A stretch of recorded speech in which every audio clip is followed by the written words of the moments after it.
France veut relancer les discussions israélo-palestiniennes. C'est le sens de la venue aujourd'hui de Laurent Fabius, mais Netanyahou a prévenu qu'il ne se laissera pas imposer un diktat de l'étranger.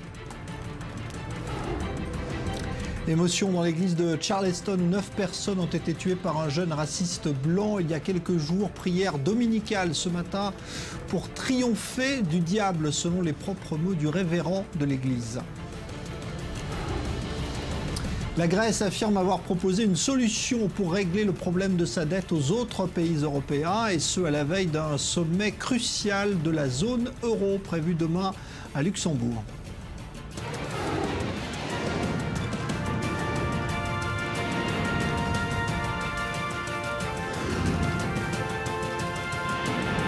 Le Grand Direct avec Jean-Charles Banou. Bonsoir à tous. La France vient donc tenter de relancer les négociations de paix israélo-palestiniennes. Laurent Fabius, le ministre des Affaires étrangères, était en Jordanie, puis à Ramallah aujourd'hui, avant de terminer ce soir par Jérusalem. Vous allez voir d'ailleurs qu'il est en train de donner une conférence de presse en ce moment même pour résumer sa visite. Cela se passe à Jérusalem. La France qui veut convaincre Israéliens et Palestiniens du bien fondé de l'initiative de résolution qu'elle compte déposer devant l'ONU. Résumé de cette journée, Julia Ganancia. Il n'entend pas baisser les bras sur le dossier israélo-palestinien. Le ministre français des Affaires étrangères, Laurent Fabius, continue sa tournée diplomatique malgré l'impasse actuelle des négociations. Après la Jordanie, direction Ramallah, puis Israël, objectif reprendre les pourparlers israélo-palestiniens interrompus depuis plus d'1 an sous une égide internationale et dans un calendrier précis. L'essentiel pour nous, c'est encore une fois recherche de la paix et de la sécurité, nécessité d'avoir 2 États, nécessité que les Palestiniens aient droit à un État qui soit viable, enfin vous connaissez tous les termes admis par la communauté internationale, et nécessité que la sécurité d'Israël soit absolument assurée. Mais face à cette position française, Benyamin Netanyahou n'a même pas attendu de rencontrer Laurent Fabius pour dire ou redire le fond de sa pensée. Le seul moyen de parvenir à un accord, ce sont des négociations directes entre les 2 parties, et nous rejetons fermement tout diktat international. Le gouvernement israélien ne veut pas entendre parler d'une immixtion de la communauté internationale qui exonère, selon lui, les Palestiniens de négocier avec Israël et de faire les concessions nécessaires. Du côté palestinien, Mahmoud Abbas a lui-même exprimé son opposition à une reprise des négociations avec les Israéliens. Quant au ministre des Affaires étrangères, il a salué les efforts de la France mais s'interroge. Nous apprécions et nous soutenons ces efforts, mais si vous me demandez s'ils peuvent aboutir dans les conditions actuelles, vous savez tous que le gouvernement israélien est encore plus extrémiste que le précédent, qui avait fait d'ailleurs capoter tous les efforts de négociation. Devant autant de réticences, Laurent Fabius a clairement évoqué par le passé l'idée d'imposer la paix aux 2 parties. En cas d'échec dans les prochains mois, Paris se réserve une ultime solution, la reconnaissance unilatérale de l'État de Palestine d'ici à 2018. Une décision lourde de conséquences de la part d'une grande puissance. Alors on retournera évidemment à Jérusalem dans un instant. Léa Berdugo qui a suivi cette visite toute la journée. On va en parler avec des invités évidemment. Bonsoir Freddy Ethan, ambassadeur d'Israël. Bonsoir à vous Denis Charbit, professeur de sciences politiques à l'Université ouverte d'Israël. Dror Even Sapir, bonsoir. Qu'est-ce qu'on peut dire de la tonalité d'abord de cette visite, des propositions de Laurent Fabius? Est-ce que ça a été fraîchement reçu côté israélien et plus chaudement côté palestinien? On peut résumer comme ça? Oui, il y a une très nette différence entre la manière dont cette proposition de résolution française a été commentée à Jérusalem et la manière dont elle a été commentée à Ramallah, où le chef de la diplomatie de l'autorité palestinienne, Riyad al-Maliki, a déclaré que l'autorité palestinienne était tout à fait disposée à coopérer avec les Français dans le cadre donc, de ce projet de résolution qui sera en principe déposé au Conseil de sécurité dans les mois qui viennent, probablement à l'automne prochain, alors qu'en Israël, on réitère toute l'opposition israélienne tout à fait clairement affirmée à ce que Benyamin Netanyahou a appelé un diktat. C'est-à-dire que pour les dirigeants israéliens, une résolution qui serait adoptée par le Conseil de sécurité, eh bien, ce serait imposer aux Israéliens et aux Palestiniens les modalités d'un règlement du conflit. Et de cela, en Israël, bien évidemment, on ne veut pas en entendre parler. Et c'est d'autant plus vrai que les Israéliens, Benyamin Netanyahou au premier chef, sont inquiets de l'attitude américaine. Parce que si la résolution telle qu'elle est formulée actuellement est modifiée avec peut-être un travail en étroite collaboration entre les Français et les Américains, et si donc la formulation de cette résolution est modifiée dans un sens qui irait davantage vers les intérêts israéliens, eh bien dans ce cas de figure, les Américains n'opposeront pas leur droit de veto au Conseil de sécurité, et cette résolution qui aura été modifiée dans un sens peut-être un petit peu plus favorable à Israël, mais elle sera adoptée par le Conseil de sécurité, et là Israël pourrait se retrouver dans ce cas de figure dans une situation tout à fait délicate d'un point de vue international. Alors, un comité international pour encadrer ces discussions, Freddy Eitan, ça peut marcher selon vous? Non. Simplement parce que tous les gouvernements israéliens ont refusé un parapluie international. Même dans la conférence de Madrid, juste après la première guerre du Golfe, qui s'est réunie en octobre 90, eh ben, il y a eu quand même des négociations, mais c'était des négociations directes avec la Syrie, avec la Jordanie, les Palestiniens et autres. Aujourd'hui, il faut effectivement se réjouir des efforts et applaudir, si vous voulez, de l'initiative française. Et on fait un effort, évidemment, on peut que féliciter Laurent Fabius. Mais il y a dans cette proposition, cette initiative, il y a plusieurs, à la fois contradictions et aussi, je crois, une certaine naïveté de la part de Laurent Fabius. Quand il y a des turbulences autour de nous, quand il y a tout à fait, dans le cadre de plusieurs initiatives qui ont échoué, quand il y a évidemment un vide qui n'est pas comblé, puisque le vide américain n'est plus là, quand on essaye par tous les moyens de dicter effectivement un processus de paix, c'est-à-dire donner à l'État palestinien sans rien en échange, sur un plateau d'argent, donc un État palestinien avec capitale Jérusalem-Est, cela veut dire qu'il n'y a pas de négociation, puisqu'on sait exactement le statut final. On n'a pas besoin de négocier si on connaît exactement. Et donc, la deuxième erreur de la part de la France, c'est qu'on ne met pas une date butoir dans la diplomatie. On a vu avec l'Iran. Aujourd'hui, on ne sait même pas. La semaine prochaine, vous savez, c'est la fin du mois de juin, et c'est une date butoir concernant l'Iran, concernant ces négociations. Et la troisième, ce que vient Dror à soulever, c'est le Conseil de sécurité. Je vous rappelle qu'il y a déjà une résolution concernant, c'est la 242, qui est fondamentale concernant les résolutions de l'ONU. Et deuxièmement, il y a un Conseil de sécurité, ce n'est pas par le Conseil de sécurité. Nous avons vu l'attitude de l'ONU vis-à-vis de notre dernière opération à Gaza. Nous avons vu les déclarations de Ban Ki-moon. Nous avons vu comment les commissions traitent Israël. Donc, il n'est pas question aussi d'avoir ce qu'il faut, c'est relancer le processus de paix et ne pas tourner en rond. Il faudrait qu'Abbas et Netanyahou se rencontrent pour des négociations directes. Alors, il paraît qu'ils en ont envie, c'est en tout cas ce qu'a dit Laurent Fabius aujourd'hui, mais apparemment la méthode française ne convient pas à tout le monde. Denis Charvit? Non, bien entendu que pour Israël, pour les intérêts du gouvernement actuel, je dirais, c'est la bérésina. Effectivement, on a, depuis la création de l'État d'Israël, chaque fois qu'il a été question d'une négociation internationale,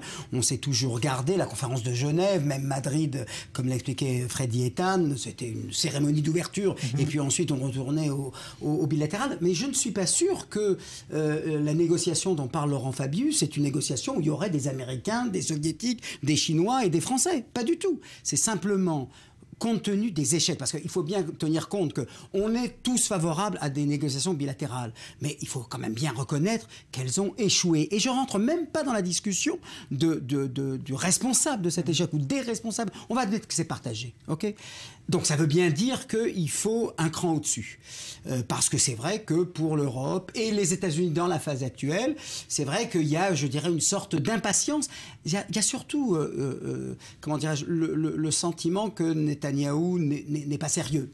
Ils se trompent peut-être, mais c'est leur sentiment. Ils ne feraient pas cela s'ils avaient la conviction qu'il y a de la bonne volonté des deux côtés. Alors, comme il n'y a pas de la bonne volonté des deux côtés, eh bien, c'est un cran au-dessus. 242, n'oubliez pas, 242, ça date de 67. Les Palestiniens étaient mentionnés sous la forme de réfugiés. Donc, il faut l'actualiser. Et je dirais que, en gros, c'est donner un peu plus de fermeté, un cadre. C'est vrai que la question du calendrier est un peu problématique, mais je dirais que c'est classique dans une négociation. Je serais, moi, pour le coup, plus sévère sur l'idée que s'il n'y a pas de conclusion par un traité, la France reconnaîtrait unilatéralement l'État de Palestine, parce que ça laisserait supposer que c'est forcément à cause d'Israël que cela a échoué. Alors, je trouve que c'est pas très diplomatique pour le coup, mais pour moi, cela traduit très clairement la profonde méfiance qu'a aujourd'hui la France, mais même les gouvernements précédents, c'est pas une question de président, qu'ont les Français, les Européens et même peut-être les Américains vis-à-vis de la diplomatie israélienne. Ouais. Donc ça veut dire quoi, d'avoir plus de statu quo aujourd'hui, c'est ça ce que veut dire Laurent Fabius aux Israéliens, aux Palestiniens? Il n'est pas question de laisser les choses en l'état. Voilà, Fabius a dit très clairement que le statu quo était dangereux, que le conflit israélo-palestinien risquait de s'embraser une nouvelle fois si aucune démarche diplomatique n'était entamée dans les mois qui viennent. Alors bien évidemment, on peut se poser la question, comme on vient de le faire autour de cette table, de la nécessité d'une enveloppe internationale pour convaincre les uns et les autres de revenir à la table des négociations, d'autant plus qu'on peut s'interroger peut-être sur les intérêts des uns et des autres. Est-ce que Mahmoud Abbas et l'autorité palestinienne a vraiment intérêt à négocier avec une bonne volonté, avec une vraie sincérité avec Israël, dans la mesure où ils ont quand même multiplié les succès diplomatiques en ayant choisi l'arme de l'unilatéralisme et en obtenant des reconnaissances partielles de leur État au niveau de plusieurs instances internationales. Donc du point de vue palestinien, c'est plutôt une stratégie qui paye. Et du point de vue israélien, on connaît le noyau dur idéologique, si vous voulez, du gouvernement actuel. On sait que ce n'est pas un gouvernement qui est véritablement intéressé par des concessions territoriales. Au contraire, il y est tout à fait opposé. Contrairement au gouvernement précédent, où vous avez Tzipi Livni et son petit parti qui poussaient vers des négociations, aucune des composantes actuelles de la coalition israélienne n'a vraiment la nécessité de négociation avec les Palestiniens inscrite dans son ADN idéologique, si vous voulez. Donc, un gouvernement très à droite qui n'est pas véritablement, malgré les pressions qui s'accumulent autour d'Israël, qui n'est pas véritablement désireux de négocier. Donc on a des partenaires des deux côtés qui rechignent à un retour véritablement à la table des négociations, même si, bien évidemment, ils disent le contraire.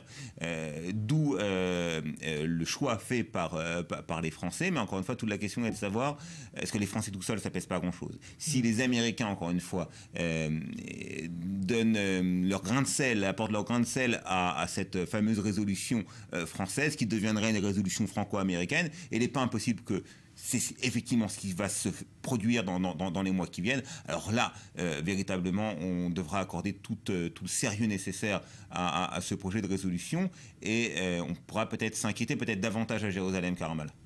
Écoutez, on parle de méfiance à ce gouvernement. Je vous rappelle qu'il y a eu un gouvernement élu démocratiquement et donc il faut y faire avec ce gouvernement. Il n'y a pas de méfiance. C'est un pays démocratique, et bien on doit saluer et on doit respecter les lois républicaines et les lois démocratiques.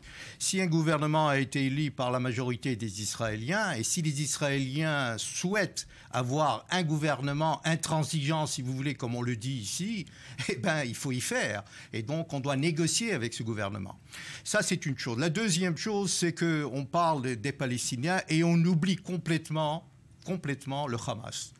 Le Hamas, ça représente la moitié du peuple palestinien. C'est une entité à part qui se trouve à Gaza. Fabius ne parle pas du tout du Hamas. C'est-à-dire, quand on parle avec Mahmoud Abbas, est-ce que lui représente tout le peuple palestinien? On peut en douter, évidemment. Il est toujours persona non grata à Gaza, lui, président de l'autorité palestinienne. Donc, il faut trouver d'abord une solution au sein même des Palestiniens, dans le cadre palestinien.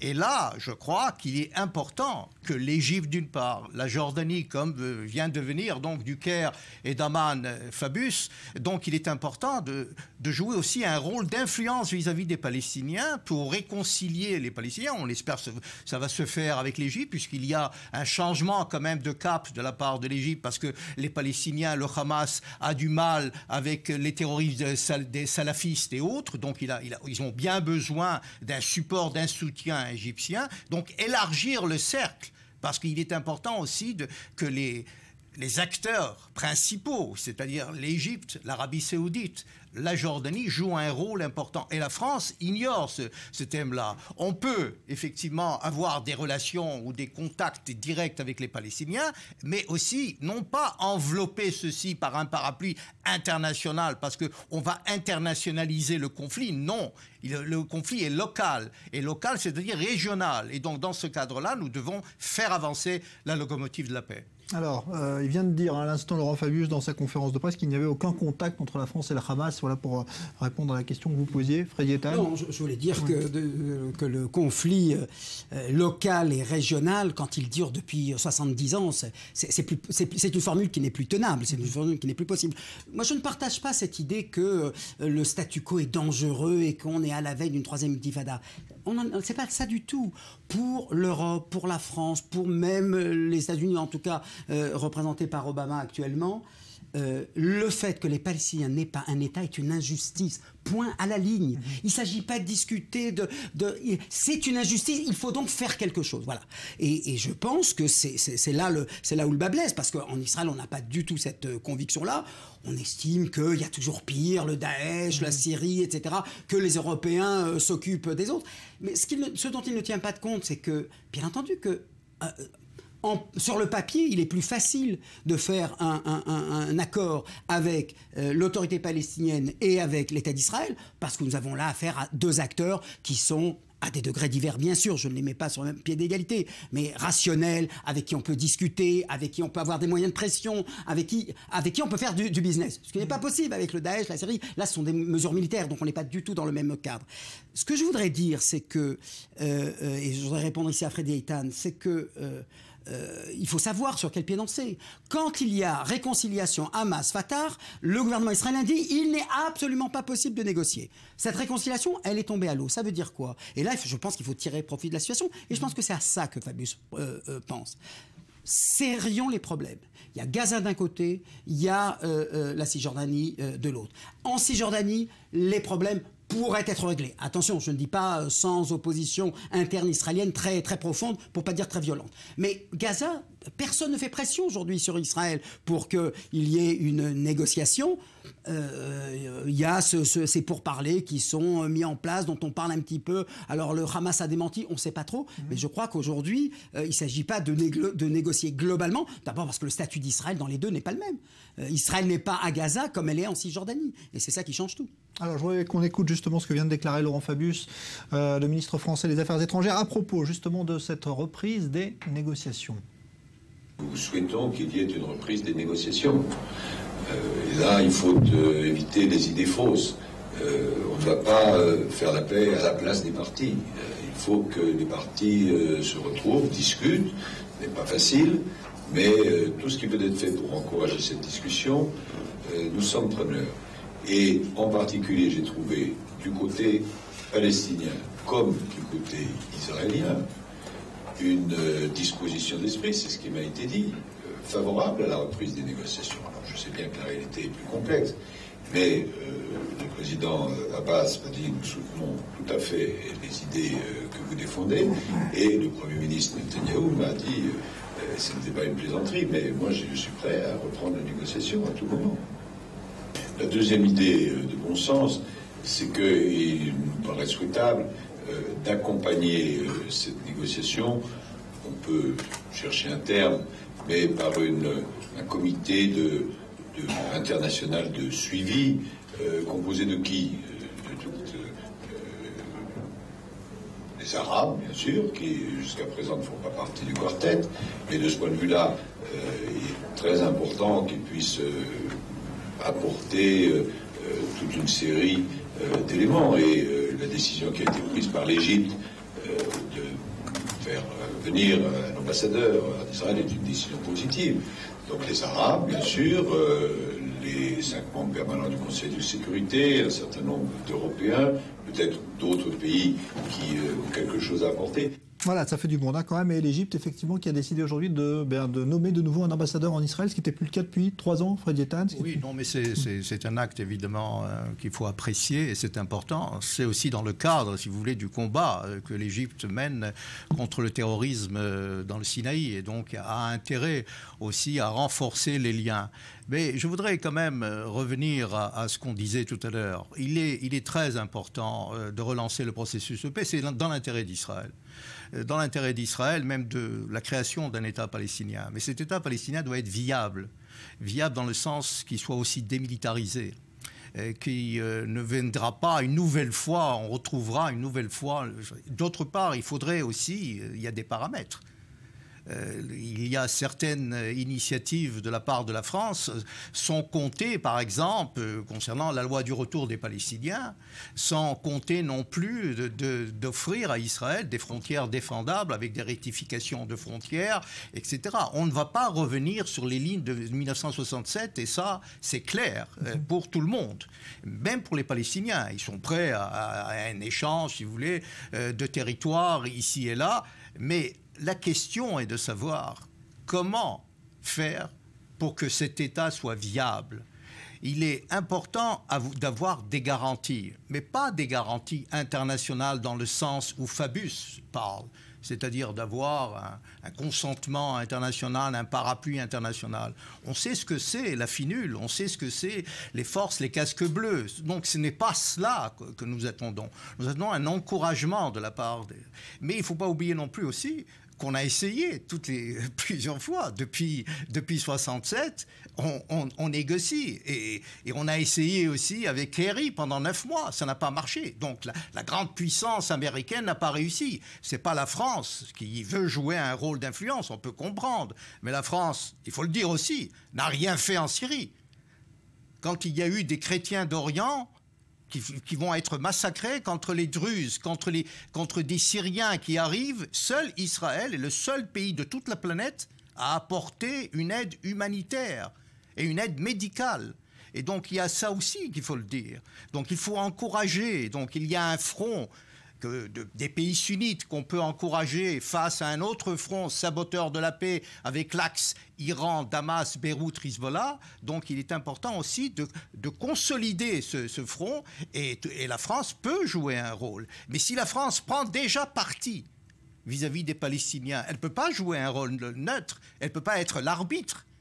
Elle ne peut pas jouer ce rôle. Donc elle doit jouer aussi. Et la France n'est pas seulement un pays qui est membre du Conseil de sécurité, elle fait partie de l'Europe. Donc c'est toute l'Europe qui doit jouer ce rôle. Alors il y a un climat de tension qui évidemment se situe au niveau de cette visite de Laurent Fabius, puisqu'elle intervient au moment où il y a eu plusieurs attentats, et notamment ce matin à Jérusalem, où un policier israélien a été poignardé par un Palestinien qui a ensuite été abattu. Les deux sont dans un état grave ce soir. Maël Benoliel avec Yoni Rickner. La porte de Damas de la vieille ville de Jérusalem, théâtre une fois de plus d'une attaque terroriste. Il est un peu plus de 10 heures ce dimanche quand un Palestinien de la région de Hébron sort un couteau de sa poche et poignarde de sang-froid à plusieurs reprises un policier garde-frontière en patrouille dans la partie est de la ville où des milliers de musulmans pèlerinent pour le ramadan. Le policier, bien que gravement touché, parvient à faire usage de son arme de service et neutralise son assaillant. Il a été poignardé au niveau du cou. Il a été transporté à l'hôpital de Shaare Zedek dans un état grave. Le terroriste a été abattu par le policier et a aussi été emmené à l'hôpital dans un état critique. La sécurité a été renforcée dans tout le secteur de Jérusalem pour prévenir une éventuelle nouvelle attaque. Le terroriste Mohamed Abou Khassir, 18 ans, est originaire du village de Saïr, situé dans une région contrôlée par l'autorité palestinienne. Il était jusqu'à aujourd'hui inconnu des forces de police. Il se serait par contre rendu de façon illégale en Israël, à l'inverse de plusieurs milliers de Palestiniens autorisés à le faire dans le cadre du Ramadan. Il y a tout le temps ici des tentatives d'attentats. Malheureusement, il y en a qui réussissent, mais la raison pour laquelle la plupart d'entre elles échouent, c'est grâce aux actions intensives de notre armée et de nos services de renseignement. Moins d'une semaine après le début du Ramadan, la tension est à son comble dans la région. Ce nouvel attentat intervient après celui perpétré vendredi après-midi près de la localité de Dolev, dans lequel un Israélien de 25 ans a été tué par balle par un Palestinien. Alors on est là aussi dans un des aspects du problème, hein, cette résolution qui prévoit justement Jérusalem capitale des deux États. C'est pas gagné, Denis Charbit? Non, effectivement, c'est la position. Je veux dire, c'est une position qui est différente de celle de l'ONU. La position traditionnelle de l'ONU, c'était un corpus separatum, c'était une Jérusalem internationalisée. On voit bien qu'on y renonce, mais à condition qu'elle soit partagée. Vous savez, quand Barak l'a proposé en 2000, le ciel n'est pas tombé sur la tête des Israéliens. Je sais qu'on est 15 ans après et qu'on n'est plus dans le même climat. J'ai toujours pensé qu'il faudrait trouver une solution peut-être plus créatrice, mais qui laisse malgré tout aux Israéliens bien sûr, mais également aux Palestiniens, un semblant enfin une forme de souveraineté pour essayer effectivement de parvenir à résoudre ce conflit-là, dont Jérusalem est peut-être l'expression la plus explosive. C'est difficile, on n'en voit pas la solution. Certains pensent qu'à cause de cela, il n'y aura jamais la paix. On n'en est pas là. Il faut commencer, il faut reprendre plus exactement, pas commencer, mais reprendre la négociation. Mais il faut le faire de bonne foi. Et non, il ne faut pas être neutre concernant la création d'un État palestinien. Là, il n'y a pas de neutralité à avoir. On ne doit pas dire non, c'est aux partenaires. Il faut que la communauté internationale affirme très clairement, justement, si on veut s'opposer à toute forme de délégitimation par les boycotts, etc., il faut affirmer clairement en Israël, dans la communauté internationale et bien entendu parmi les Palestiniens, la légitimité d'un État palestinien à côté d'Israël. La question de Jérusalem, c'est vrai qu'elle elle divise, mais vous savez, il faut y réfléchir. Les Palestiniens ne demandent pas Jérusalem, ils demandent Jérusalem-Est. Vous savez, le caractère sacré de la ville de Jérusalem, c'est pas les villages de Tzur Maher ou etc. Alors, il y a des problèmes de sécurité énormes, ça c'est clair, mais étendre la sainteté au-delà, je dirais, du kilomètre carré, du bassin sacré, je crois que c'est des choses à voir, mais c'est peut-être trop tôt. J'ai peut-être prématuré aujourd'hui d'en parler. Attendons de voir que ces négociations commencent et aboutissent à quelque chose. Bon, on n'est pas sûr qu'il y ait des négociations qui reprennent rapidement, Dror Ben-Sapir, rapidement, là? Non, bien évidemment, on n'en est pas du tout sûr. Bon, un climat très, très tendu là, avec cet attentat, avec ces deux attentats à l'arme blanche en 48 heures à peu près. Traditionnellement, à l'époque du Ramadan, on constate une montée de sève, on constate que malheureusement, ces attentats qui peuvent être attribués à ce que l'on appelle des loups solitaires, oui, mais il y a peut-être un état d'esprit, peut-être qu'il y a que le Hamas encourage en sous-main ce genre d'attentats qui ne nécessite aucune préparation et aucune infrastructure, mais dont les dégâts et les coûts humains sont bien évidemment considérables. Et est-ce qu'on est aux prémices de ce que Laurent Fabius lui-même semble craindre, à savoir que la situation ne s'embrase sans initiative diplomatique? Personnellement, j'en suis pas certain. Il semblerait que les responsables des services de sécurité israéliens ne craignent pas, dans l'état actuel des choses, un véritable embrasement. Merci Dror Ben-Sapir, merci Freddy Ethan, merci à vous Denis Charbit. On ira dans un instant justement dans le secteur de Dolev où un Israélien de 25 ans avait été tué vendredi dernier par un Palestinien qui est toujours recherché d'ailleurs, avec un reportage à venir de Maxime Pérez. Et puis les États-Unis également, nous serons à Charleston où tout à l'heure l'église théâtre de la tuerie de la semaine dernière a rouvert ses portes pour la première fois. Tout de suite.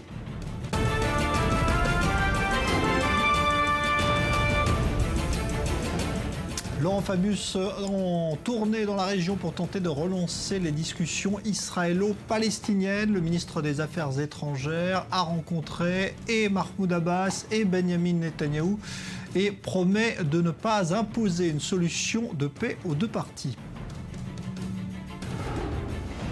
Pour la première fois depuis la tuerie qui a fait 9 morts la semaine dernière, l'église noire de Charleston a rouvert ses portes aujourd'hui. Cérémonie dominicale empreinte d'émotion.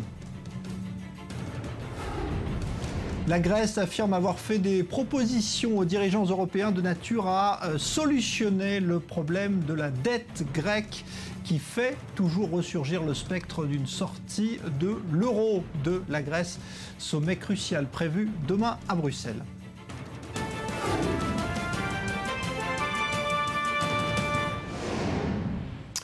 Direction le secteur de Dolev en Cisjordanie où un Israélien de 25 ans a été tué par balle vendredi et un autre blessé. Les recherches n'ont pas permis de retrouver le terroriste palestinien auteur de ces coups de feu. L'armée laisse donc la suite de l'enquête entre les mains du Shabak, le service de sécurité intérieure. Maxime Pérez s'est rendu sur place aujourd'hui. Reportage. Nous sommes à quelques encablures de Ramallah, dans la région de Benyamin. Plusieurs implantations juives se mêlent au village palestinien. La zone n'est pas réputée sensible. C'est pourtant sur ce sentier difficilement praticable que s'est déroulée l'embuscade qui a coûté la vie à un jeune Israélien de 25 ans, vendredi après-midi. C'est ici qu'un Palestinien a arrêté la voiture pour demander de l'aide. Après avoir parlé quelques instants aux passagers, il leur a tiré dessus à bout portant. Il a tiré de devant et par derrière. Un deuxième Israélien a été légèrement blessé par les tirs du terroriste. Les deux victimes se rendaient dans ce lac habituellement fréquenté par des randonneurs juifs et arabes. L'attaque a été revendiquée par un mystérieux groupe palestinien du nom de Marwan Kawasme et Amer Abou Aïché, les auteurs de l'enlèvement et du meurtre de 3 adolescents israéliens l'an passé, au carrefour du Gush Etzion. L'armée n'est donc pas seulement à la recherche du tueur, mais d'une cellule terroriste organisée et dangereuse, capable à tout moment de récidiver. Des soldats ont été postés dans ce petit carrefour qui mène au village de Der Ibzia, où serait retranché le terroriste palestinien et ses complices. Dans l'implantation de Dolev, qui regroupe quelques 300 familles, l'attentat n'a pas affecté la routine et les habitants ne cèdent pas à la psychose. Nous allons continuer de vivre dans cette région. Nous allons montrer que c'est notre terre et que c'est notre droit d'être ici. On n'a pas peur et on se sent parfaitement en sécurité. D'un autre côté, on comprend que beaucoup de choses restent à bâtir ici. Mais c'est une bénédiction. Seul fait marquant, ce chantier qui emploie chaque jour près de 250 Palestiniens. Ce dimanche, il a été fermé aux ouvriers. Une mesure qui ne sera levée qu'à la fin de l'enquête. L'aviation israélienne aurait mené une frappe ciblée au Liban. La nuit dernière, il s'agissait de détruire un drone israélien qui se serait écrasé sur une montagne en territoire libanais à Sargnin. Voici les restes du drone sur ces images tournées par l'armée libanaise. On va retourner à Jérusalem où tenait à l'instant une conférence de presse le ministre français des Affaires étrangères Laurent Fabius. Fin donc de cette tournée express au Moyen-Orient. Léa Berdugo, bonsoir. Vous avez suivi donc cette visite express de Laurent Fabius. Qu'est-ce qu'il en ressort ce soir? Est-ce qu'on a l'impression que l'initiative française a marqué des points aujourd'hui? Écoutez, on a entendu un discours extrêmement moins volontariste que celui qu'on avait entendu auparavant. Il y a comme un petit désengagement après les différents entretiens que le ministre français des Affaires étrangères a eu aujourd'hui, que ce soit avec Mahmoud Abbas, le président de l'autorité palestinienne, ou alors Benyamin Netanyahou, le Premier ministre. On a senti qu'il ne voulait pas se brûler les ailes. Il l'a répété plusieurs fois. Nous ne présenterons pas de résolution devant les Nations Unies si on doit se fracasser, a-t-il même dit, par un veto américain. Donc on est donc dans une situation de réflexion, de consultation avec les différents politiques, que ce soit palestiniens ou israéliens. Il a dit que nous n'avons pas vocation à être des Don Quichotte. Il faut donc consulter auprès des différentes parties pour avoir une négociation et éventuellement une résolution de paix. Alors, il a parlé d'un comité international, Léa, pour superviser tout cela, mais il n'y a pas de date précise, pas de calendrier aujourd'hui.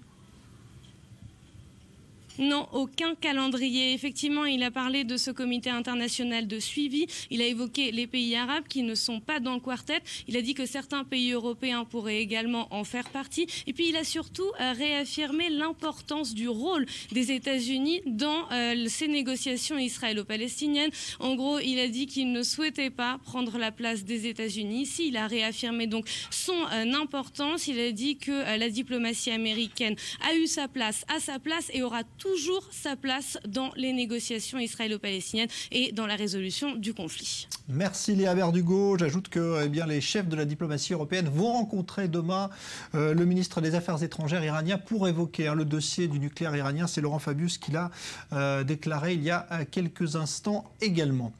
Aux États-Unis, c'est à l'endroit où 9 personnes ont été abattues en raison de la couleur de leur peau dans une église noire de Charleston que s'est tenue tout à l'heure une prière dominicale devant une foule émue. C'est la première fois que cette église de Charleston rouvrait ses portes depuis le drame. Myriam Aman. Larmes, chants, tristesse et espoir. L'église de Charleston, en Caroline du Sud, a ouvert ses portes dimanche aux paroissiens pour un premier office religieux depuis la tuerie qui a coûté la vie à 9 personnes. Nous croyons que la prière change les choses. La prière ne change pas seulement les choses, elle nous change nous-mêmes. Beaucoup de cœurs sont brisés et des larmes coulent encore, mais malgré tout, nous devons continuer à servir Dieu. Durant le service religieux, les chants de gospel ont succédé au discours du révérend Norvel Goff. Le révérend n'a pas hésité à dénoncer le diable d'Ilan Roof, auteur présumé de la tuerie.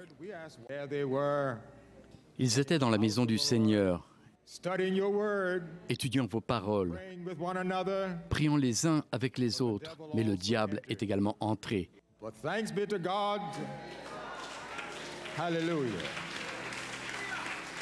Mais grâce à Dieu, le diable n'a pas pu prendre le contrôle de vos fidèles. Le diable n'a pas pu s'emparer de votre Église. Plusieurs centaines de personnes sont venues prier et rendre hommage aux victimes du massacre, l'un des pires de l'histoire récente des États-Unis. Une foule tellement nombreuse que certains sont restés à l'extérieur de l'église pour un moment de recueillement, mais également de rassemblement après le choc et la colère. Le meurtre de 9 Noirs pour lesquels Dylann Roof a été inculpé et placé en détention a relancé le débat sur les haines raciales, la place du drapeau confédéré du sud des États-Unis et sur la législation sur les armes. Après la prière, ces questions referont surface. Alors on va retrouver en direct des États-Unis notre correspondant David Benaïm. Bonsoir David. Toujours beaucoup d'émotions suscitées par ce drame. À Charleston on a vu, mais aux États-Unis. Oui, c'est une journée de recueillement qui a commencé ce matin à Charleston et partout aux États-Unis, comme vous le disiez. Toutes les églises de la ville ont sonné 9 fois à la mémoire des 9 victimes de la tuerie de mercredi. Plusieurs milliers de Charlestoniens, noirs et blancs, sans distinction, se sont rassemblés devant l'église pendant que les fidèles et les familles des victimes participaient à la messe. Pour ceux qui ne sont pas familiers avec les services d'une église afro-américaine, c'est une scène surprenante et très émouvante à observer, un mélange de ferveur, d'émotion, de chant des fidèles au son de la musique gospel qui tape des mains et danse au rythme en écho du pasteur qui a officié pendant plus de 2 heures. Toutes les chaînes de télé ont retransmis la messe en direct, ponctuée d'interviews, de survivants et de proches des victimes. Vendredi, le suspect qui est passé devant le tribunal de Charleston a pu entendre via vidéoconférence, comme la loi le permet dans l'État de Caroline du Sud, les voix des familles de ceux qu'il a tués, lui dire des messages de courage et de pardon. Si c'est la haine qu'il voulait attiser par son acte, il semble que Dylann Roof ait échoué. Alors David, il y a également l'enquête qui continue. On continue d'apprendre également des choses sur la manière dont ce tueur a préparé justement ce massacre. D'abord, depuis son arrestation, Dylann Roof semble coopérer avec les autorités. Il a confessé le meurtre des 9 fidèles et a expliqué son acte en déclarant que son but était d'initier une guerre des races. Selon de nombreux proches, son objectif premier était de prendre pour cible une université. Roof a finalement avoué avoir choisi Charleston et l'église Emmanuel pour le symbole historique que la ville et la paroisse représentent. On en sait aussi davantage sur qui il est et son passé. Il n'a pas évolué dans un environnement raciste, grandissant au collège avec plusieurs amis noirs qui ne cessent d'exprimer leur choc auprès des journalistes. Les autorités ont retrouvé un site internet contenant de nombreuses photos de Roof pointant un calibre 45 devant l'objectif ou entouré de drapeaux confédérés, symbole des colonies du sud des États-Unis du temps d'esclavage. Et autre élément clé présent sur son site, un manifeste qui déverse sa haine et les raisons de sa haine contre les Noirs et les Juifs et qui conclut en disant « Nous n'avons pas de skinhead ou de Ku Klux Klan ici. Quelqu'un doit avoir le courage d'agir et il semble que ce soit à moi de le faire. » Le procureur n'a pas encore exprimé s'il allait demander la peine de mort pour Roof et son procès est prévu pour octobre. Merci David Benaïm en direct donc de New York. Et justement, on parlait de ce drapeau confédéré. Eh bien, une polémique a éclaté à Charleston car ce drapeau est toujours hissé devant le Parlement de la ville, ce qui rappelle évidemment les heures sombres de l'esclavage. Joseph Emmanuel. Take it down. Take it down. Retirer le drapeau. Un drapeau qui, comme l'étendard national, a des étoiles, les mêmes couleurs, mais une signification bien différente. Le débat sur le drapeau confédéré ressurgit aux États-Unis quelques jours après la tuerie de Charleston. Nous sommes en Caroline du Sud, l'État dans lequel se trouve la ville martyre. Ils sont plusieurs milliers à manifester aujourd'hui pour exiger le retrait de ce drapeau, un symbole controversé du sud des États-Unis, pour beaucoup un symbole du passé. Nos politiciens vivent encore dans le passé et ils pensent que cet emblème est un symbole du patrimoine culturel, un emblème du Sud. Nous, les Afro-Américains, le voyons comme un symbole de haine, d'oppression, un symbole qui leur permet, et je suis désolée de dire ça, de nous remettre à notre place. Un symbole utilisé par le tueur présumé de Charleston. Le jeune homme tenait un blog sur lequel des dizaines de photos le montrent brûlant le drapeau fédéral américain et brandissant le drapeau confédéré. Les manifestants tracent un parallèle direct entre sa haine des Noirs et ce symbole, un emblème qui n'était à l'origine que celui des 13 États confédérés du Sud, mais qui a été récupéré par des milieux proches de l'extrême droite, aujourd'hui illégitime pour beaucoup. Je pense que c'est notre responsabilité de défendre ce qui est légitime et le drapeau doit être enlevé. Il devrait être à sa place véritable, c'est-à-dire dans un musée. Dans un musée, ce symbole du racisme et de l'esclavage pour ses détracteurs, symbole de la fierté et de l'héritage du Sud pour ses partisans. Le débat est donc relancé depuis la tuerie raciste dans la ville historique de Charleston, un débat auquel ont pris part le président Obama et l'ancien candidat républicain Mitt Romney. Tous deux ont choisi le même camp dans une querelle de tweets qui fait rage depuis plusieurs jours. Ils demandent à ce qu'on retire ce drapeau en hommage aux victimes de l'église de Charleston. Mais au-delà d'un simple drapeau, c'est le débat sur les armes à feu qui refait surface dans une Amérique de plus en proie à des tensions raciales. Une Amérique que son drapeau national ne protège plus des ressentiments ni de la désunion d'une partie de la population. Alors, pour mieux comprendre ces débats qui agitent l'Amérique d'aujourd'hui, eh bien, on est en ligne avec l'historien André Caspi, spécialiste des États-Unis. Bonsoir. Bonsoir. Alors, il y a une première chose, c'est ce drapeau, justement. Ça veut dire quoi? Que les Américains ont toujours du mal à chasser ces vieux démons de la guerre de sécession? Non, il ne faut pas dire les Américains. Il faut dire qu'un petit groupe d'extrémistes, notamment dans le Sud, considère que la référence à laquelle ils croient, c'est le temps de la Confédération, c'est-à-dire entre 1861 et 1865, quand les États du Sud combattaient l'Union, c'est-à-dire les États du Nord, pour maintenir l'esclavage. Mais ce qu'il faut retenir malgré tout, c'est que ce sont des petits groupes, ce sont des extrémistes. Ça ne correspond pas à un gros ensemble dans la société américaine, même dans la société du Sud. Alors ce drapeau est évidemment un emblème sur lequel on peut en effet beaucoup discuter, mais en tout état de cause, ça n'est pas quelque chose qui permette une généralisation sur l'état de la société sudiste. André Caspi, est-ce que le fait que la présidence d'Obama, donc premier président noir, qui devait peut-être faire avancer la cause des Noirs, aujourd'hui, si on fait un bilan, est-ce que vous avez l'impression qu'il a fait justement beaucoup pour la cause des Noirs aux États-Unis? Il a fait beaucoup et en fait pas assez. Il a fait beaucoup parce que être le premier président noir qui devient président des États-Unis, vous devinez que c'est quand même quelque chose d'extrêmement important qui marque le changement dans la société américaine. Alors, il suffit de se rappeler ce qu'était cette société il y a 50 ans, où la ségrégation raciale existait encore dans les États du Sud. Mais ce qu'il faut remarquer, c'est que la société noire, la communauté noire, qui aujourd'hui représente environ 30 à 35 millions d'Américains, c'est-à-dire un peu moins de 10%. Cette société noire est profondément divisée.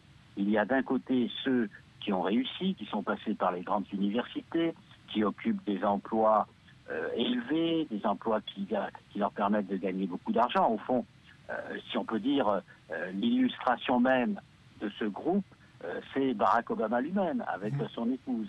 Et puis, une grande partie de la communauté noire, qui, elle, est restée plongée dans la misère, dans les difficultés, qui vit encore dans les ghettos. Dans ces ghettos, la violence règne. Et je crois qu'il ne faut pas oublier que cette violence des ghettos s'exerce des Noirs vers les Noirs. Et la meilleure preuve, c'est que 2 millions de détenus dans les prisons américaines, la moitié sont des Noirs. C'est-à-dire, ce ne sont pas des victimes de Blancs, ce sont des victimes de Noirs. Donc, vous voyez, on ne peut pas dire qu'il y a une communauté noire. Au moins, aujourd'hui, on peut dire qu'il en a deux.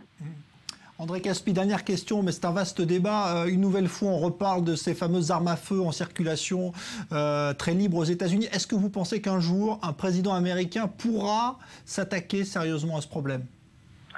Non, tant qu'on n'aura pas modifié le deuxième amendement à la Constitution qui autorise les Américains à porter des armes. C'est-à-dire que c'est au fond une base même de la Constitution américaine, ça remonte à 1790. Il faudrait donc modifier ce deuxième amendement pour que les États soient contraints à adopter une législation hostile aux armes à feu.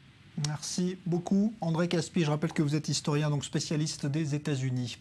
Un nouvel épisode de la guerre que se livre le pouvoir égyptien et la chaîne d'information qatari Al Jazeera. Un journaliste de cette chaîne de télé a été interpellé ce week-end alors qu'il faisait escale à l'aéroport de Berlin en Allemagne. Ce sont donc les autorités allemandes qui ont agi sur demande de l'Égypte, ce qui déclenche ce soir une nouvelle polémique. Joseph Emmanuel. C'est la justice allemande qui pourrait décider du sort d'un journaliste. Ahmed Mansour est une vedette de la chaîne Al Jazeera.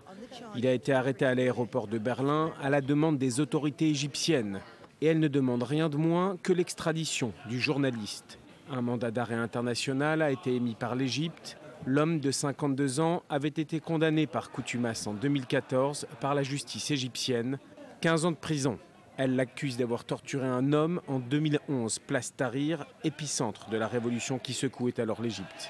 Monsieur Mansour rejette ces accusations qu'il juge absurdes et dans une vidéo enregistrée pendant sa détention, le journaliste presse Berlin de ne pas coopérer avec les autorités égyptiennes.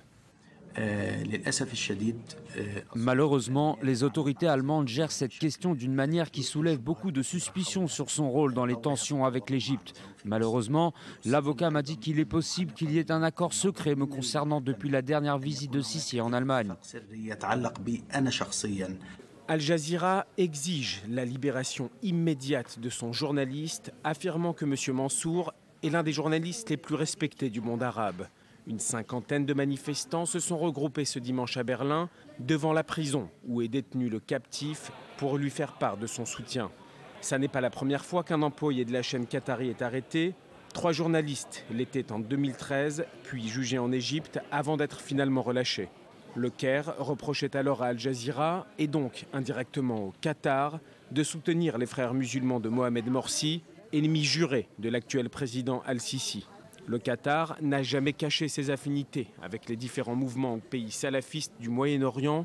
Il avait été à l'époque le seul État arabe du Golfe à dénoncer l'éviction de Mohamed Morsi. Reste à savoir si dans cette affaire qui présente tous les signes d'une affaire politique, la justice berlinoise jouera ou non le jeu du président Al-Sisi. Nouveau bouleversement en vue sur le marché des télécoms français. L'opérateur SFR Numéricable aurait formulé une offre de rachat de l'un de ses concurrents, Bouygues Télécom. Offre que le journal du dimanche situe aux alentours de 10 milliards d'euros et qui sera examinée par Bouygues cette semaine lors d'un conseil d'administration. Julia Ganancia. Il tente encore le coup. SFR va-t-il enfin parvenir à acheter Bouygues Télécom? Après plusieurs tentatives, son propriétaire Patrick Drahi repart à l'assaut. Le magnat des télécoms et médias français a formulé une offre de rachat pour un peu plus de 10 milliards d'euros.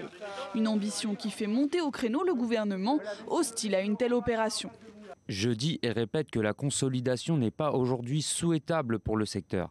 L'emploi, l'investissement et le meilleur service aux consommateurs sont les priorités. Or, les conséquences d'une consolidation sont à ces égards négatives, comme l'ont prouvé les cas récents en Europe.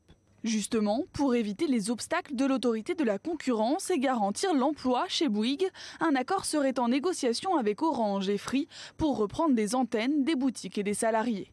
En cas de succès, un tel rachat propulserait SFR au premier rang de la téléphonie mobile en France, avec la moitié du marché et à la 2e place pour l'accès à Internet, derrière l'opérateur historique Orange. La dernière ligne droite sera chaude ces prochaines 48 heures. Un conseil d'administration de Bouygues a été convoqué pour mardi pour décider du sort de Bouygues Télécom. C'est demain que les dirigeants de la zone euro doivent se réunir pour évoquer le dossier grec. Mais le Premier ministre Tsipras annonce, lui, avoir formulé des propositions pour sortir de la crise et parvenir à un accord sur cette fameuse dette grecque. Myriam Aman. Le gouvernement grec a multiplié les réunions ce week-end. Objectif, préparer le sommet européen extraordinaire de lundi. Le Premier ministre grec Alexis Tsipras a présenté dimanche de nouvelles propositions à la chancelière allemande Angela Merkel, au président français François Hollande, ainsi qu'au président de la Commission européenne Jean-Claude Juncker lors de conversations téléphoniques. On ne connaît pas le contenu de ces propositions. Or, si elles ne satisfont pas les créanciers de la Grèce, à savoir le Fonds monétaire international, la Banque centrale européenne et l'Union européenne, la Grèce risque la banqueroute. Tous les partenaires européens sont sur le pont pour sortir de la crise. Nous espérons que la Grèce sera en mesure de rester dans la zone euro, à la fois pour le bien de l'euro, le bien de l'Europe et celui de la Grèce, par souci de la communauté. Voilà ce sur quoi nous travaillons. Nous ne faisons pas cela parce que nous craignons pour nous-mêmes, nous le faisons parce que c'est la bonne chose à faire. Mais au fur et à mesure que le sommet approche, la pression sur Athènes augmente. Partout en Europe, là où les réformes ont non seulement été décidées, mais là où elles ont bien été appliquées, notre politique de stabilisation a fonctionné. Que ce soit en Irlande, au Portugal, en Espagne ou à Chypre. Cela pourrait fonctionner en Grèce si les réformes sont bien mises en œuvre. La Grèce doit à ses créanciers plus d'1,5 milliard d'euros, une somme à payer le 30 juin au plus tard, mais les caisses d'Athènes sont vides et le seul moyen de les remplir est d'obtenir l'enveloppe d'aide de 7,2 milliards d'euros. Une enveloppe qui sera débloquée si, et seulement si, la Grèce consent à des réformes que les créanciers jugeront crédibles. Lundi, les ministres des Finances d'abord, puis les chefs d'État et de gouvernement étudieront les nouvelles propositions grecques. Ils jugeront si elles peuvent satisfaire ou non les créanciers. Alors en ligne avec nous, l'économiste Jean-Paul Bedbez. Bonsoir. Bonsoir. Est-ce que vous croyez, vous, que la Grèce va présenter un plan qui soit crédible et acceptable par les Européens ? Je crois qu'on saura tout à 9h demain matin parce que les marchés financiers devront avoir une solution et une réponse à 9h. Il a commencé à y avoir ce qu'on appelle un bank run, c'est-à-dire des sorties de capitaux la semaine dernière. Et ça n'attend pas. Donc il faut qu'il y ait des réponses. Autrement, la panique ou l'inquiétude, en tout cas, peuvent se développer à Athènes et dans le pays. Donc il faut qu'il y ait des solutions. Et ces solutions doivent être évidemment des soutiens et le fait qu'on aide le pays à rembourser, c'est-à-dire qu'on lui fasse en fait des aides et des soutiens, que ça aille également plus loin, c'est-à-dire qu'on abandonne une partie des créances. Mais ceci ne peut être lié qu'à des engagements beaucoup plus sérieux. C'est ça l'histoire. Alors justement, les Grecs disent aujourd'hui que ce n'est pas eux finalement qui sont responsables, ce sont les financiers, les spéculateurs, et qu'ils sont pour rien dans cette crise. Donc on devrait leur accorder finalement du crédit. Est-ce qu'ils ont quand même une part de responsabilité ? Attendez, en général, quand vous vous endettez pour acheter une maison, c'est vous qui signez. Quand vous vous endettez pour acheter une machine électronique ou une machine ou un équipement, c'est vous qui signez. On ne force personne à s'endetter et on n'a pas forcé les Grecs à s'endetter. Ils ont effectivement profité d'une situation étonnante qui était le passage à l'euro, où tout le monde a eu des taux d'intérêt extrêmement bas, qui étaient en fait des taux d'intérêt de l'Allemagne, et ils en ont usé et comme beaucoup usé. On retrouve en Grèce ce qui s'est trouvé en Espagne, en Italie. Et aujourd'hui, on a effectivement des pays qui doivent s'ajuster à une situation qui est extrêmement compliquée, sachant qu'à la différence des autres, ils ont, je crois, une industrie plus faible, plus fragile, et aussi, il faut le dire, une économie grise qui est importante. Est-ce qu'à votre avis, ils ont encore leur place dans la zone euro ? Est-ce qu'il ne serait pas plus simple finalement de leur dire de sortir ? Les Européens craignent cela. Écoutez, la zone euro est la deuxième monnaie du monde. Et donc, il faut regarder les choses de manière historique et géopolitique. Est-ce que l'on veut affaiblir la deuxième monnaie du monde ou pas ? La deuxième chose, c'est que l'euro, c'est l'Europe, et que si on a une situation de l'Europe qui s'affaiblit au moment où on a quand même quelques tensions avec la Russie d'un côté et avec l'autre côté la Méditerranée de l'autre, on a des risques d'un État qui se crée et qui soit d'un État non pas géré ou non géré, avec les risques, si vous vous voulez, qui sont liés à ça. Donc il y a des risques géopolitiques et géostratégiques et des risques monétaires et financiers qui sont considérables. Et donc tout le monde pèse ceci en disant effectivement la Grèce est arrivée dans des conditions qui sont maintenant anciennes, hein, et on refait jamais l'histoire. Donc aujourd'hui, il faut travailler avec les Grecs et montrer que la zone euro est assez forte pour aller au-delà de ces difficultés.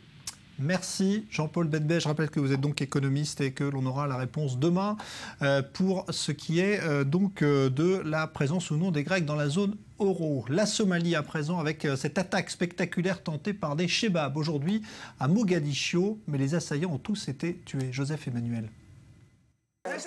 L'attaque a été d'une rare violence. Nous sommes à Mogadiscio, ville choisie par les Chebabs pour commettre cet attentat suicide. La capitale somalienne n'a pas été choisie au hasard. C'est une base des services de renseignement qui a été prise pour cible par les islamistes à l'aube ce dimanche. 2 assaillants tentent de pénétrer à l'intérieur du complexe. Ils font exploser leur véhicule dès l'entrée du bâtiment. 2 autres hommes armés font alors irruption à pied dans la base avant d'être tués par les forces de sécurité. La façade témoigne de la violence des échanges de tirs. Les corps des 4 assaillants ont été exposés à la presse et l'Agence nationale du renseignement a indiqué que l'attaque avait échoué. 4 combattants d'Al-Shabaab dans une voiture ont attaqué la base de renseignement. Mais tous ont été tués dans l'attaque et la situation est maintenant calme. De leur côté, les Chebabs affirment avoir tué plus de 10 responsables du renseignement. Ce groupe islamiste est à la tête d'une insurrection armée depuis 2007. Il ne cesse depuis d'attaquer les autorités de Mogadiscio.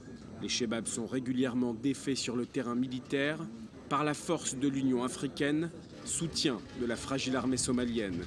Les Chebabs sont également liés à Al-Qaïda et leur attaque de ce dimanche n'étonne pas les observateurs. La période du jeûne de Ramadan est coutumière de ce genre d'assaut. Depuis 1991, la Somalie est privée de véritable État central. Elle connaît depuis le chaos livré aux milices claniques, aux bandes criminelles et aux groupes islamistes. Et puis en Syrie, les informations font état de la présence d'explosifs et de mines posées par l'État islamique sur le site archéologique de Palmyre, classé au patrimoine mondial de l'UNESCO. Dans un instant, nouveau journal à venir avec Elsa Mimoun. On se retrouve dans une dizaine de minutes pour parler yoga. C'est la journée. À tout à l'heure.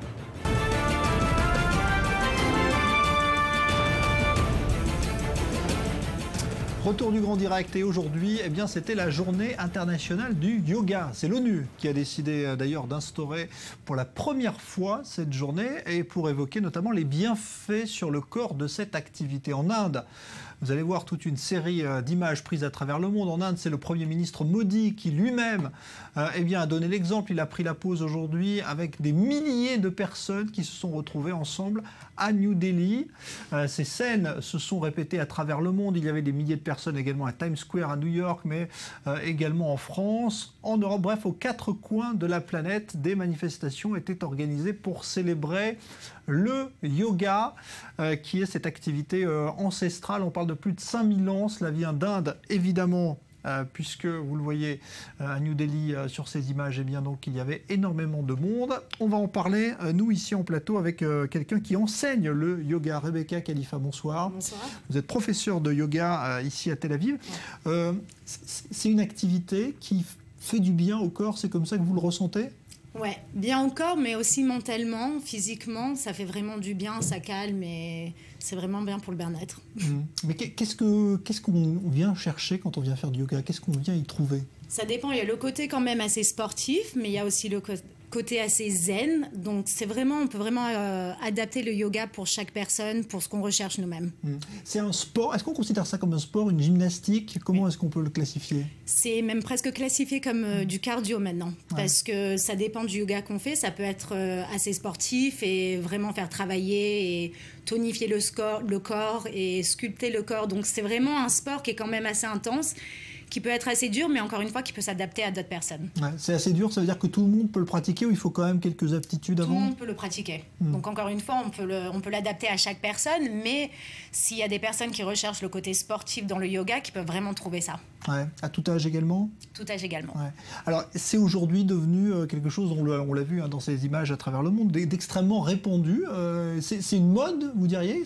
C'est devenu un peu plus à la mode. Je crois que les gens, ils ont vraiment commencé à comprendre qu'on peut vraiment trouver ce qu'on a envie de trouver, en fait, dans le yoga. Donc, si c'est la partie zen, la partie spirituelle, la méditation, même la respiration qui peut vraiment aider les personnes à se calmer le stress. Donc je pense que c'est vraiment, on peut tout y trouver. Comment vous-même vous êtes initié à cela? Parce qu'on dit initié souvent au yoga. Ouais. Alors moi en fait je courais beaucoup avant, mais je savais que je pouvais pas continuer à courir autant parce que je savais que mes genoux c'était pas bien pour moi. J'ai commencé à faire du yoga avec ma sœur et avec un ami et j'avais peur en fait que ça allait pas être assez sportif pour moi et j'ai vraiment trouvé ce côté où j'avais l'impression d'avoir couru un marathon en fait. Vraiment c'était dur, c'était intense et j'ai vraiment apprécié ça, mais après on en ressort vraiment beaucoup plus calme. Alors il y avait une journée internationale pour la première fois aujourd'hui, c'est une reconnaissance comme ça, vous trouvez ça étonnant qu'on y consacre une journée? Pas spécialement étonnant, je pense que c'est devenu un peu plus à la mode presque de faire du yoga, tout le monde a commencé à faire du yoga, tout le monde a déjà essayé à faire du yoga, donc c'est vraiment quelque chose que maintenant tout le monde connaît. Avant quand on allait au yoga c'était un peu bizarre peut-être, c'était une personne, deux personnes qui faisaient le yoga, mais maintenant il y a vraiment tout le monde qui commence à faire du yoga et qui trouve ce qu'ils veulent chercher encore dans le yoga, donc c'est vraiment tout le monde et c'est devenu un peu comme une mode et... Bon, il faut quoi pour pratiquer le yoga? Un endroit calme, il faut de l'espace, comment ça se passe? Idéalement, un endroit calme, mais bon, si vous arrivez à pratiquer en plein milieu d'une foule, c'est super. Moi, particulièrement, j'aime être dehors. Je trouve que c'est sympa sur la plage. Bon, si on a un endroit magnifique sur la plage comme on a à Tel Aviv, c'est génial. Mais moi, je donne aussi des cours sur le rooftop, ce qui est aussi assez sympa avec le coucher du soleil. Donc, et ça dure combien de temps une séance? Généralement, ça dure 1h30, mais ça peut durer 1 heure ou si on n'a que 20 minutes, c'est déjà mieux de faire ça. Je dis toujours à mes élèves aussi de faire un peu d'étirement le matin, juste 5 minutes de yoga, ça peut vraiment faire du bien. Ouais. Qu'est-ce qu'on ressent après? Pourquoi on dit que ça fait du bien au corps, comme l'a dit l'ONU et Ban Ki-moon? En fait, c'est la technique de la respiration avec les mouvements qui peuvent vraiment aider à calmer la personne et... C'est vraiment avec la respiration en fait. Quand on respire lentement, quand on prend son temps, ça calme et ça apaise la personne. Bon, donc ça correspond au mal du siècle, le stress, on dit le yoga, c'est un peu le contrepoint. Ouais. Et vous recommanderiez ça à tout le monde? Tout le monde. Bon. Je le dis à chaque personne, quand ils ont quelque chose, faites du yoga. Merci Rebecca Khalifa. Je rappelle que vous êtes donc professeure de yoga à Tel Aviv et c'était donc aujourd'hui cette journée internationale du yoga. On va vous montrer des images de sportifs qui ont une souplesse aussi quand même pour faire ce qu'ils font. Peut-être pas grâce au yoga, mais en tout cas, c'est le cas de Roger Federer, 33 ans et qui réussit encore à gagner des titres. C'était le cas tout à l'heure à Halle en Allemagne. Sur gazon, il a battu en finale l'Italien Andrea Seppi. Match accroché puisque le premier set s'est joué au tie-break 7-6. Vous allez voir quelques-uns des plus beaux échanges sur le gazon. Ça va toujours très vite avec là un passing réussi par l'Italien qui a donc accroché le Suisse dans la première manche. Et il va falloir un tie-break pour départager les deux hommes dans le premier set. Federer qui participait à son 10e tournoi de Halle et qui le remporte donc pour la 8e fois. Tie-break donc pour voir Federer remporter cette première manche. Avec cette volée magnifique du Suisse donc.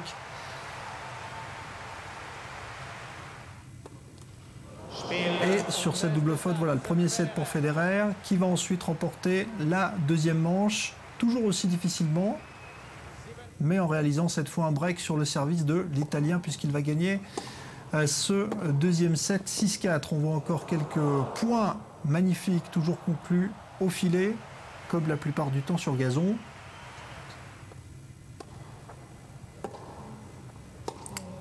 Voilà, on va vous montrer la balle de match qui va arriver puisqu'on est à 5-4 pour Federer. D'abord ce revers du Suisse et donc balle de match pour Federer qui va remporter ce tournoi de Halle en Allemagne, ce qui est de bon augure pour lui, qui évidemment visera une nouvelle fois la victoire. On rappelle que Federer est toujours numéro 2 mondial, ce qui est une performance incroyable à son âge. Voilà la victoire de Federer. Rappelons également que dans l'autre match, c'est Murray qui s'est imposé au tournoi du Queens en battant le Sud-Africain Anderson. On a également un but à vous montrer, c'est du football cette fois et ça concerne la Copa América, l'Argentine qui s'est imposée de manière très étriquée face à la Jamaïque la nuit dernière. Les Argentins sont déjà qualifiés pour le tour d'après. C'est Higuaín qui a marqué sur ce tir en pivot. A signalé que Messi a raté pas mal d'occasions et il n'a pas été crédité d'un très bon match par la presse argentine. On va rester dans le sport avec l'un des jeux de plage les plus populaires en Israël, mais on y joue aussi à l'étranger. Des raquettes en bois, une balle en caoutchouc et un bruit, beaucoup de bruit. Les Matcotes, c'est leur nom, vont peut-être vivre leur révolution culturelle avec l'invention d'une raquette silencieuse. Reportage Shahar Peled avec Maël Benoliel. C'est l'été en Israël, la saison où les plaisanciers affluent sur les plages, bercés par le bruit des vagues, mais aussi exaspérés par le son des balles de caoutchouc qui viennent percuter en rythme les raquettes de bois. Mais cette année, une raquette d'un nouveau genre pourrait ramener le silence sur le bord de mer. Le jeu est différent, il est bien plus rapide, on peut atteindre d'autres niveaux techniques et s'amuser sans importuner son entourage. Le manche est composé de 3 couches de polymère. Cela permet une meilleure prise en main et un maintien ferme. Là, c'est un vrai cordage de tennis et la raquette elle-même est constituée de carbone, une technologie de pointe utilisée pour les raquettes de tennis. Ces deux amis d'enfance, l'inventeur Guy Shapira et l'homme d'affaires Amit Sharon, ont eu pour la première fois l'idée de développer ce concept il y a 3 ans. Il existe toute une variété de sports de plage comme le football ou le volleyball, mais pas de tennis. Comme les raquettes de tennis ne sont pas faites pour la plage et sont bruyantes, j'ai eu l'idée de développer un mélange de ce qu'on appelle les matcotes en Israël ou le frescoball brésilien et la raquette de tennis. Mais les toqués de matcotes, eux, ne sont pas unanimes. Le bruit fait partie du jeu et aussi le fait que ça dérange les gens. Quand on joue, on entend aussi d'autres joueurs et ça ajoute au plaisir. Ça a l'air très sympa, surtout pour ceux qui se détendent sur la plage. Ils n'auront pas à subir le bruit des raquettes. Mais il faut essayer. Avant d'entamer la production en série, les deux entrepreneurs ont lancé une levée de fonds sur Kickstarter. L'idée, c'est de s'adresser à la communauté, aux amateurs de jeux de plage et d'activités sportives, pour qu'ils précommandent leur raquette Kapao. Et comme ça, ils peuvent financer le projet. Et en joueur invétéré de matcotes, les deux amis insistent sur un point, leur projet n'est pas là pour remplacer les fameuses raquettes en bois. Je n'imaginerai jamais remplacer les matcotes. C'est comme le drapeau national. Nous venons simplement ajouter un nouveau jeu de raquettes. Alors Kapao saura-t-il convaincre les amateurs de plage? Réponse dès cet été. On parle de cinéma à présent. Le réalisateur israélien Moshe Mizrahi va voir l'un de ses films les plus controversés projeté pour la première fois en Israël dans une version colorisé. Ce film de 1970 n'a pas été autorisé pendant près de 30 ans car il évoquait un sujet tabou, la présence d'un ancien nazi en Israël. Shahar Peled, Maël Benoliel. Israël 1970, le jeune cinéaste Moshe Mizrahi réalise son premier long métrage en choisissant un thème plutôt controversé. Il s'agit de la difficulté d'accepter l'idée, bien que cela ait été largement documenté à cette époque, qu'un criminel de guerre nazi puisse venir se cacher en Israël. Le client de la morte saison sera nominé aux Golden Globes Awards et à la Berlinale 1970, mais il sera banni des salles obscures israéliennes. En 1970, 20 ans après la création d'Israël, la Shoah était encore un sujet sensible. Cette histoire d'un chef de camp de concentration allemand déguisé en juif était inspirée de faits réels, mais je pense que les gens préféraient penser à autre chose. Né en Égypte, élevé en Israël et ayant fait carrière en France, Moshe Mizrahi a su puiser dans son multiculturalisme pour réaliser son premier film qui sera projeté pour la première fois en Israël au festival du film Cinéma South. Quand j'ai compris la valeur du trésor que j'ai trouvé, le festival a décidé de financer la restauration de la pellicule. Moshe est allé lui-même en salle de montage pour recoloriser le film. Comme je n'avais pas vu le film depuis près de 50 ans, j'étais un peu préoccupé. Est-ce que j'allais me rappeler des couleurs de l'époque où j'ai tourné le film? Mais Moshe Mizrahi a parfaitement reconstitué les couleurs vives des lattes des années 70. Une oasis à l'époque isolée, devenue aujourd'hui zone hôtelière très prisée des touristes. Le film annoncera le début d'une carrière internationale pour Mizrahi, marquée par 2 nominations consécutives aux Oscars pour ses productions israéliennes.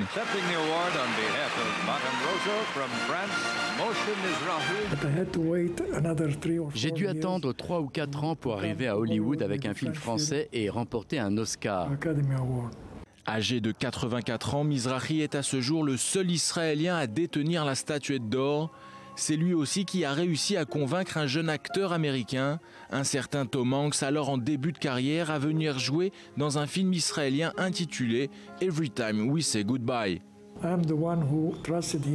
C'est moi qui lui ai fait confiance. Je savais qu'il pourrait tenir des rôles romantiques, ce qui lui a permis de faire des films plus sérieux comme Forrest Gump ou Philadelphia.